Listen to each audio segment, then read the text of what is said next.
1950 से लेकर 2002 तक आरएसएस ने अपने नेशनल हेडक्वार्टर पर इंडियन फ्लैग क्यों नहीं होस्ट? अच्छा, तो हम लोग प्रतिवर्ष 15 अगस्त 26 जनवरी को जहाँ है वहाँ फ्लैग होइस्टिंग करते हैं। यहाँ पर एक कैंपस ऋषिबाग में है, एक महल में है, दोनों जगह फ्लैग होइस्टिंग होता है। ये हमको सवाल पूछना नहीं चाहिए लोगों ने, क्योंकि एक घटना मैं बताता हूँ। स्वतंत्र भारत का झंडा तिरंगी रंग का होगा और कांग्रेस का भी तिरंगी रंग का होगा।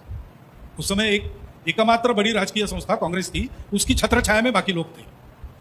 तो ये तय हो गया 1933 में जलगांव के पास फैजपुर है, वहाँ पर अधिवेशन हुआ कांग्रेस का।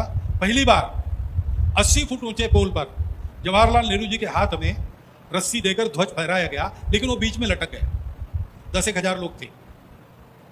अब क्या करें, 40 फीट ऊंचा चढ़ना है, बांस पर चढ़ना है। तो एक जवान दौड़ के आया, वो चढ़ा, उसने वो गुत्थी सुलझाई, ध्वज को ऊपर तक ले गया, नीचे आ गया। लोगों ने जय जयकार किया, उसको कंधे पर लिया। जवाहरलाल जी ने उसकी पीठ थपथपाई, कहा कि कल अधिवेशन में आओ, तुम्हारा हम सार्वजनिक अभिनंदन करेंगे। लेकिन वो हुआ नहीं, क्योंकि कुछ लोगों ने उनको जाके बताया कि ये संघ की शाखा में जाता है, तो वो नहीं हुआ। यहाँ डॉक्टर हेडगेवार थे, उनको पता चला, तो प्रवास करके वहाँ गए और एक छोटा सा पीतल का ही लोटा उसको बख्शिश दिया, उसकी पीठ थपथपाई। उसका नाम था किशन सिंह राजपूत। तो 7 साल पहले उनका देहावसान था। मैं उनको 2 बार मिला। तो पहली बार ध्वज फहराए जाने में बाधा आई, तब से राष्ट्रीय स्वयंसेवक संघ इस ध्वज के सम्मान के साथ जुड़ा है। 2 दिन ध्वज फहराने की बात है, वो भी हम कर रहे हैं, परंतु वो फहराए नहीं फहराए, जहां जहां इस ध्वज के सम्मान का प्रसंग आता है, हमारा स्वयंसेवक अपने प्राण भी देने के लिए अग्र पंक्ति में रहा है और रहते रहेगा, ये पक्की बात है।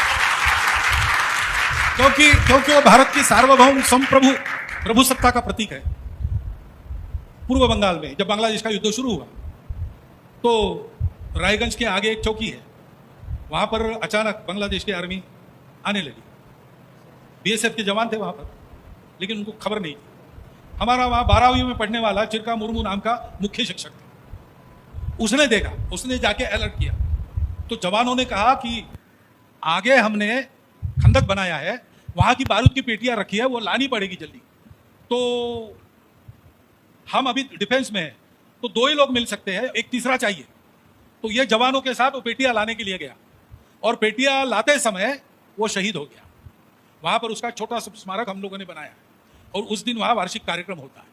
तो हमारी संघ के स्वयंसेवकों तो ये परंपरा है, जहां पर देश के सम्मान का प्रश्न है, राष्ट्रध्वज के सम्मान का प्रश्न है, वहां पर हम सबसे आगे आपको मिलेंगे लड़ने के लिए।